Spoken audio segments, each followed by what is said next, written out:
नमस्कार, न्यूज 18 मध्य प्रदेश छत्तीसगढ़ देख रहे हैं आप और बुलेटिन की शुरुआत बड़ी खबर के साथ 5 राज्यों में चुनाव का ऐलान हो गया है।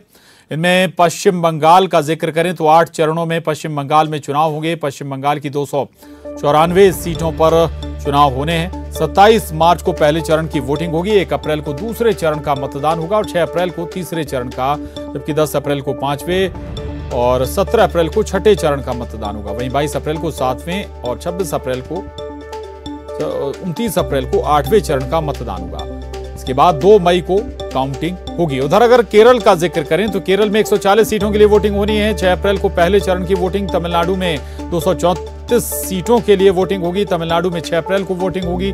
असम में 126 सीटों पर 3 चरण में मतदान होगा, जिसमें 27 मार्च, 1 अप्रैल, 6 अप्रैल को वोटिंग होगी। वहीं पुडुचेरी में एक ही दिन मतदान होगा, 6 अप्रैल को वोटिंग होगी। तो 5 राज्यों में चुनाव का ऐलान हो गया है, जिसमें सबसे ज्यादा नजरें लोगों की पश्चिम बंगाल पर लगी हुई हैं। पश्चिम बंगाल की जो स्थितियां हैं, ग्राउंड कंडीशन है, उसके मद्देनजर 8 चरणों में यहां पर चुनाव कराने का फैसला चुनाव आयोग ने किया है। वहीं दूसरी तरफ अगर बात करें असम की, तो असम में भी 3 चरणों में विधानसभा चुनाव कराए जाएंगे। इसके अलावा तमिलनाडु में 6 अप्रैल को वोटिंग होगी, एक ही चरण में वोटिंग होगी। साथ ही पुडुचेरी में भी 6 अप्रैल को ही वोटिंग होगी। यानी कि 8 चरणों में सबसे ज्यादा चरणों में पश्चिम बंगाल में चुनाव होंगे और असम में 3 चरणों में चुनाव कराए जाएंगे। बाकी जगह पर 1 चरण में वोटिंग होगी। तो 5 राज्यों के चुनाव का ऐलान, विधानसभा चुनाव के ऐलान आज हो गया है। चुनाव आयोग ने ये प्रेस कॉन्फ्रेंस की और इसमें डिटेल जानकारी भी दी है। इसमें पश्चिम बंगाल, असम, केरल, तमिलनाडु और पुडुचेरी, 5 राज्यों में एक साथ विधानसभा चुनाव हो रहे हैं। तो सबसे ज्यादा जो महत्वपूर्ण पश्चिम बंगाल में 294 सीटों पर चुनाव होने हैं। सबसे ज्यादा सीटों वाला राज्य इन 5 राज्यों में, और 8 चरणों में यहां पर वोटिंग होनी है। 27 मार्च को जहां पहले चरण की वोटिंग होगी, तो आखिरी चरण का अगर हम जिक्र करें तो 29 अप्रैल को 8वें चरण का मतदान होगा।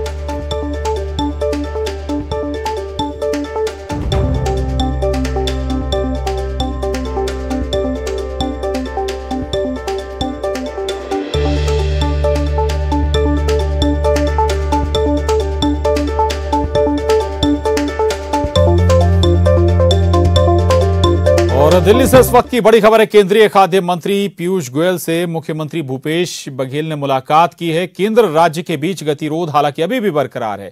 केंद्रीय पूल में चावल लेने पर गतिरोध बना हुआ है। मुलाकात के बाद सीएम भूपेश बघेल का बयान भी आया कि केंद्र सरकार चावल लेने को तैयार है नहीं। 60 लाख मीट्रिक टन चावल लेने पर बात नहीं बन पाई है। सिर्फ 24 लाख मीट्रिक टन चावल केंद्र सरकार ले रही है। मामले पर वित्त मंत्री से भी इजाजत लेंगे, ये कहना है केंद्रीय मंत्री पीयूष गोयल का। और अब हम मोदी से गुहार लगाएंगे, ये कह रहे हैं मुख्यमंत्री भूपेश बघेल। उन्होंने ये भी कहा कि तय बातों से केंद्र सरकार मुकर रही है। तो आज ही मुख्यमंत्री भूपेश बघेल ने पीयूष गोयल से मुलाकात की है, जो करीब चावल लेने को लेकर ये पूरा विवाद केंद्र और राज्य के बीच बना हुआ है। 60 लाख मीट्रिक टन चावल लेने पर अभी तक सहमति नहीं बन पाई है, बात नहीं बन पाई है। सिर्फ 24 लाख मीट्रिक टन ही केंद्र सरकार चावल ले रही है।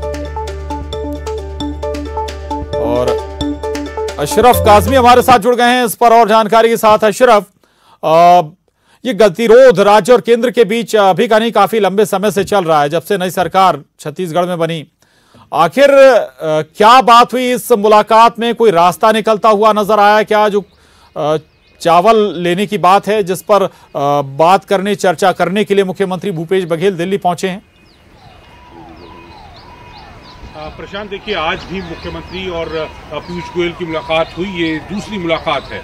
इस मुलाकात में भी कोई नतीजा नहीं निकला। मुख्यमंत्री साफ कह रहे हैं कि केंद्र सरकार जो तय हुआ था सितंबर में 7 लाख मीट्रिक चावल वो केंद्रीय पूल में खरीदेगी, उसको मानने को तैयार नहीं है। इससे पहले कहा जा रहा था कि कागजों में दिखाइए, तो आज मुख्यमंत्री कह रहे हैं कि मैंने कागजों में दिखा दिया उनको कि ये बात तय सहमति बनी थी। तो इस पर वो पीयूष गोयल जो खाद्य आपूर्ति मंत्री हैं, वो कह रहे हैं कि मैं इसकी इजाजत केंद्रीय वित्त मंत्री से लूंगा।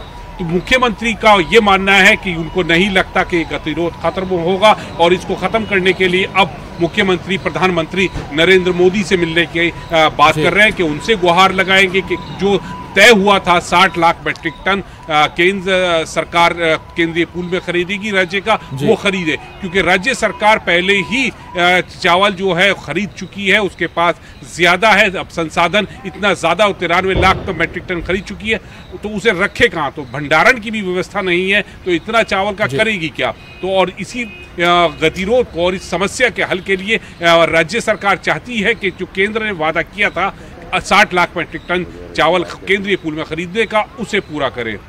इसके पीछे जो केंद्र सरकार वजह बता रही है वो क्यों नहीं खरीद रही, वो ये गतिरोध अभी भी बना हुआ है। हालांकि ये कहा जा रहा है कि मुख्यमंत्री अब कह रहे हैं कि प्रधानमंत्री से वो अपील करेंगे, अब इसके बाद अगर वाकई में कोई नतीजा निकलता तो बेहतर होगा ये छत्तीसगढ़ वासियों के लिए, किसानों के लिए। बहुत शुक्रिया आपका इस पूरी जानकारी के लिए अशरफ, धन्यवाद। और अब एक और बड़ी खबर, गोडसे पर कांग्रेस में ही महाभारत शुरू हो गई। अरुण यादव को अब दूसरे नेताओं का साथ भी मिलता हुआ नजर आ रहा है। सुभाष सोजतिया ने ट्वीट किया है अरुण यादव के बयान का, उन्होंने अपने ट्वीट में समर्थन किया है। बाबूलाल चौरसिया के बयान को लेकर समर्थन किया है। बाबूलाल चौरसिया को कांग्रेस से निकालने की मांग भी उठाई है। तो अरुण यादव पहले उन्होंने ट्वीट के जरिए इस पर आपत्ति जताई थी बाबूलाल चौरसिया कि कांग्रेस में शामिल होने पर, और उसके बाद अब उन्हें कांग्रेस के अंदर ही दूसरे नेताओं का भी साथ मिलता हुआ नजर आ रहा है। दरअसल हाल ही में बाबूलाल चौरसिया कांग्रेस में शामिल हुए हैं, हिंदू महासभा से उनका ताल्लुक रहा है। और एक और बड़ी खबर इंदौर से, एमपी में गोडसे पर सियासत गर्मा गई है। अब पूर्व मंत्री सज्जन सिंह वर्मा ने ट्वीट किया है, गोडसे की विचारधारा अपनाने वालों को समझ आ रहा है, सिर्फ गांधीवादी तरीके से ही देश का उद्धार संभव है।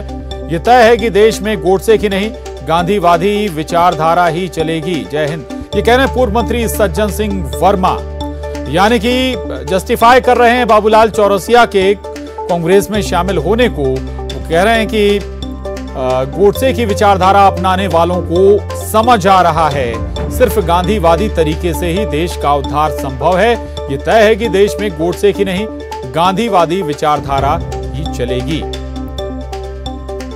हालांकि दोनों तरह की बातें, दोनों तरह के स्वर कांग्रेस के अंदर इस मसले पर। एक तरफ बाबूलाल चौरसिया का बचाव भी किया जा रहा है, लगातार कांग्रेस में कई ऐसे चेहरे हैं, कई ऐसे स्वर हैं जो बचाव भी कर रहे हैं, और उन्हीं में एक स्वर सज्जन सिंह वर्मा का है जो इस मसले पर बाबूलाल चौरसिया का बचाव कर रहे हैं और दलील ये दे रहे हैं कि गोडसे की विचारधारा अपनाने वालों को समझ आ रहा है कि सिर्फ गांधीवादी तरीके से ही देश का उद्धार संभव है। यह तय है कि देश में गोडसे की नहीं गांधीवादी विचारधारा ही चलेगी। लेकिन दूसरी तरफ हम आपको यह भी बता रहे हैं कि इसके विरोध में भी स्वर बुलंद हो रहे हैं। मध्य प्रदेश कांग्रेस के पूर्व प्रदेश अध्यक्ष अरुण यादव ने इस पर सबसे पहले ट्वीट के जरिए सवाल उठाए थे, और इसके बाद उन्होंने एक पत्र भी इस पर लिखा था और कहा था कि केवल जुबान ही नहीं बल्कि सड़कों पर भी संघर्ष करूंगा।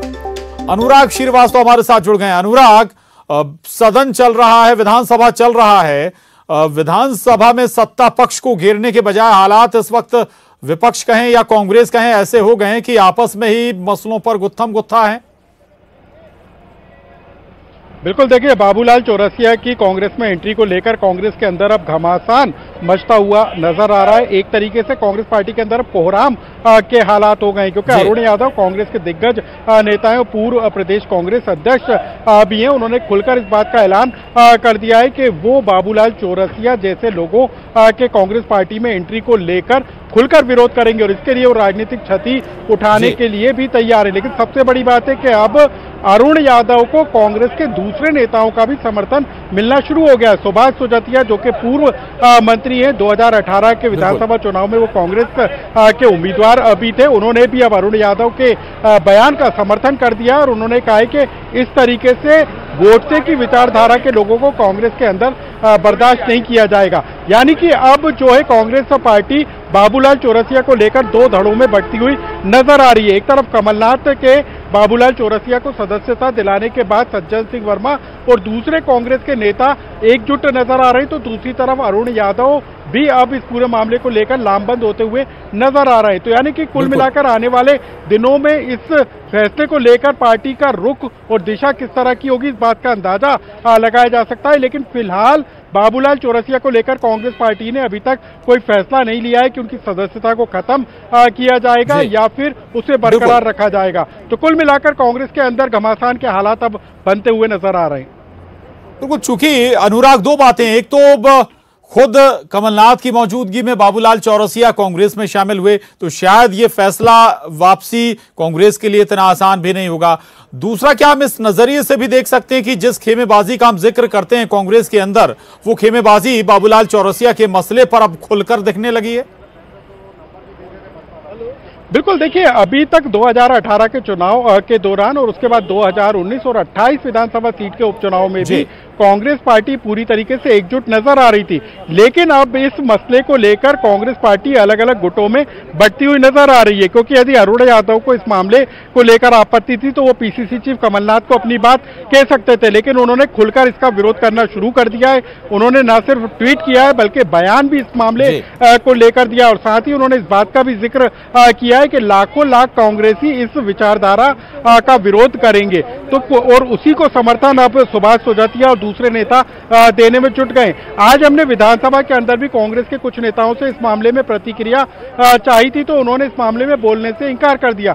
यानी कि तीसरा गुट इस मामले में देखो और मजे लो के हालात में नजर आ रहा है, क्योंकि कुछ लोग बोलना, अरुण यादव खुलकर इसके विरोध में आ गए, सज्जन सिंह वर्मा खुलकर समर्थन कर रहे हैं, प्रवीण पाठक जिन्होंने बाबूलाल चौरसिया को कांग्रेस पार्टी की सदस्यता दिलाई वो भी इसका समर्थन करते हुए नजर आ रहे हैं, और कमलनाथ की अभी तक कोई प्रतिक्रिया इस मामले को लेकर निकल कर नहीं आई है। तो मतलब साफ है कि बाबूलाल चौरसिया के कांग्रेस की बहुत महत्वपूर्ण है, देखना होगा कि आखिर जब तक जो शीर्ष नेतृत्व है वो इस पर क्या फैसला लेता है या क्या राय रखता है। बहुत शुक्रिया अनुराग आपका इस पूरी बातचीत के लिए, धन्यवाद। और अब रुक करेंगे एमपीसीजी सुपरफास्ट 100 का।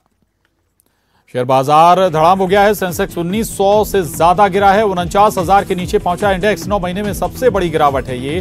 निफ्टी भी 500 से ज्यादा लुढ़क गया है।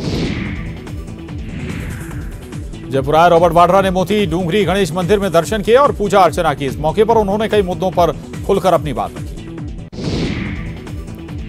रॉबर्ट वाड्रा ने संकेत दिया कि वे जल्द ही राजनीति में आने को उत्सुक हैं, इसके लिए वे नियमित रूप से मुद्दे उठा रहे हैं। उन्होंने कहा कि वे अपने ऊपर लगे सभी आरोपों से मुक्ति का इंतजार कर रहे हैं। जीएसटी के नियमों में कई संशोधन से नाराज देश भर के व्यापारियों ने बुलाया भारत बंद। बंद के समर्थन में ट्रांसपोर्टर्स भी शामिल। दिल्ली के कई मार्केट एसोसिएशन ने इस बंद से खुद को रखा अलग। कृषि कानूनों को लेकर किसान संगठन ने आज ग्लोबल लाइव वेबिनार किया। वेबिनार में 3 कृषि कानूनों का किसानों पर असर विषय पर चर्चा। दुनिया भर के किसान नेताओं और खेती बाड़ी से जुड़े लोगों के शामिल होने का दावा। केंद्रीय गृह मंत्री अमित शाह ने ट्वीट कर भारतीय वायुसेना की तारीफ की। ट्विटर पर लिखा, आज ही के दिन इंडियन एयरफोर्स ने बालाकोट एयर स्ट्राइक कर देश का सीना गर्व से चौड़ा कर दिया था। दुश्मनों को यह सबक भी दिया था कि जो भी हिंदुस्तान की ओर नजरें उठाकर देखेगा उसका यही अंजाम होगा। अमित शाह ने अपने ट्वीट में लिखा है कि देश और हमारे जवान हमारे लिए सर्वोपरि। रक्षा मंत्री राजनाथ सिंह ने बालाकोट एयर स्ट्राइक के 2 साल पूरे होने पर एयरफोर्स के साहस और शौर्य को सलाम किया। उन्होंने ट्वीट कर बालाकोट की सफलता ने आतंकवाद के खिलाफ कार्रवाई करने की भारत की दृढ़ इच्छा शक्ति को दिखाया है। गृह मंत्री नरोत्तम मिश्रा का बयान, आज हमारी सेना के शौर्य और वीरता का दिन। 2 साल पहले ही आज ही के दिन सर्जिकल स्ट्राइक में सेना से पीओके में आतंकी ठिकानों को ध्वस्त किया गया था। नरोत्तम मिश्रा ने सर्जिकल स्ट्राइक करने वाली सेना को किया याद। कोरोना से लड़ने के लिए 60 से अधिक देशों को वैक्सीन से मदद देने पर विश्व स्वास्थ्य संगठन ने पीएम मोदी की जमकर की तारीफ। दूसरे देशों को भी भारत से सीख लेने की दी नसीहत। आतंकवाद से लड़ने में नाकाम इमरान खान को फिर FATF से लगा बड़ा झटका। पेरिस में हुई बैठक में पाकिस्तान को FATF की ग्रे लिस्ट में बरकरार रखने का फैसला। मुंबई के पैडर रोड पर खड़ी संदिग्ध गाड़ी से विस्फोटक मिलने से हड़कंप। नजदीक ही रिलायंस इंडस्ट्रीज के चेयरमैन मुकेश अंबानी का घर होने से मुंबई में हाईलाइट गाड़ी में कुछ फर्जी नंबर प्लेट और चिट्ठी मिलने से सुरक्षा एजेंसियों की बड़ी चिंता। हिमाचल प्रदेश के शिमला जिले के तहत ननखड़ी विकासखंड की अड्डू पंचायत में भीषण अग्निकांड में 5 मकान जलकर राख हो गए। अग्निकांड से लाखों का नुकसान बताया जा रहा है। वहीं 5 परिवार बेघर हो गए। और बड़ी खबर दिल्ली से, केंद्रीय खाद्य मंत्री पीयूष गोयल से मुख्यमंत्री भूपेश बघेल ने मुलाकात की है। केंद्र राज्य के बीच हालांकि गतिरोध अभी भी थम नहीं पाया है, खत्म नहीं हो पाया है। केंद्रीय पूल में चावल लेने पर दोनों के बीच गतिरोध बना हुआ है। मुलाकात के बाद मुख्यमंत्री भूपेश बघेल का बयान भी आया है। केंद्र सरकार चावल लेने को तैयार नहीं है। 60 लाख मीट्रिक टन चावल लेने पर अभी भी बात नहीं बनी है। सिर्फ 24 लाख टन की केंद्र सरकार चावल ले रही। मामले पर वित्त मंत्री से इजाजत लेंगे, ये चर्चा के बाद केंद्रीय मंत्री पीयूष गोयल ने कहा है। वहीं दूसरी तरफ मुख्यमंत्री भूपेश बघेल कह रहे हैं कि अब हम पीएम नरेंद्र मोदी से गुहार लगाएंगे। तय बातों से जो केंद्र सरकार है वो मुकर रही है। आज दरअसल मुख्यमंत्री भूपेश बघेल केंद्रीय मंत्री पीयूष गोयल से मुलाकात करने पहुंचे। चावल लेने के मसले पर 60 लाख टन चावल लेने की अपील भूपेश बघेल कर रहे हैं। वो सब कागज हमने दिखा दिए, मानते नहीं। उसके बाद उन्होंने कहा कि फाइनेंस को भेजूंगा। तो अब हमारी कोशिश है कि प्रधानमंत्री से और निर्मला सीतारमण जी दोनों से बात करेंगे। यानी निराशाजनक रही है बैठक। बिल्कुल सही बात है कि बिल्कुल इसमें मतलब हम उम्मीद किए थे, जब सारे पेपर लाने की बात कही थी और सारे पेपर ले आए, उसके बाद भी दूसरी मीटिंग भी कोई अच्छी नहीं रही। अभी तो प्रधानमंत्री जी से मुलाकात होगी। अब मुझे उम्मीद है प्रधानमंत्री जी इसमें फैसला लेंगे।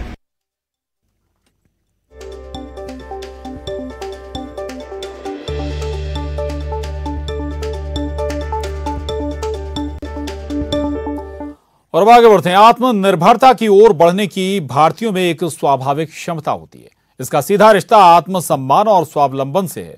नेटवर्क 18 की पहल स्वाभिमान भारत प्रेजेंटेड बाय आईटीसी ने देश भर से ऐसी कहानियों को चुना है जिनमें बिना किसी सरकारी मदद के अपनी समस्याओं को लोगों ने खुद सुलझाया है। ये कहानियां हैं नए नए प्रयोगों और स्वनिर्भरता की, जो हमें एक राष्ट्र के तौर पर परिभाषित करती हैं। उनमें से एक कहानी आईआईटी ग्रेड की, जिसने वायु प्रदूषण से निपटने के लिए एक डिवाइस बनाया है जो इनोवेटिव और कम लागत से बना है।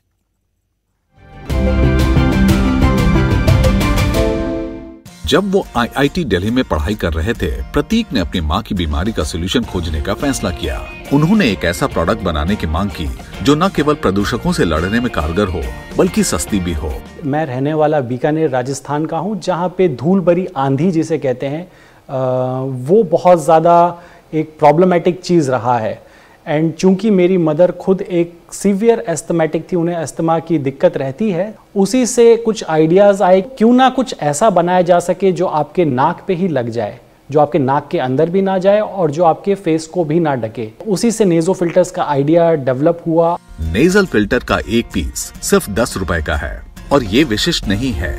बाजार में आमतौर पर पाए जाने वाले बड़े पारंपरिक फेस मास्क के विपरीत है। यूजर्स को बस अपने नथुने नॉस्ट्रल्स को लगभग ट्रांसपेरेंट फिल्टर के साथ कवर करना होगा और इसे 8 घंटे तक पहनना होगा। 10 लाख नेज़ो मास्क हम लोग आज इंडिया और इंटरनेशनल मार्केट को सप्लाई कर चुके हैं। इंटरनेशनल मार्केट के अंदर China, countries like Vietnam, UAE, इन सारी कंट्रीज के अंदर हमने एक बहुत बड़ी मात्रा के अंदर नेज़ो मास्क को सप्लाई किया। एक स्वाभिमान रास्ते पर चलकर नेज़ो फिल्टर भारतीयों को प्रदूषण से बचाने और सांस लेने में मदद कर रहे हैं। और यहां रुक रहे हैं एक छोटे से ब्रेक के लिए, फौरन लौटेंगे।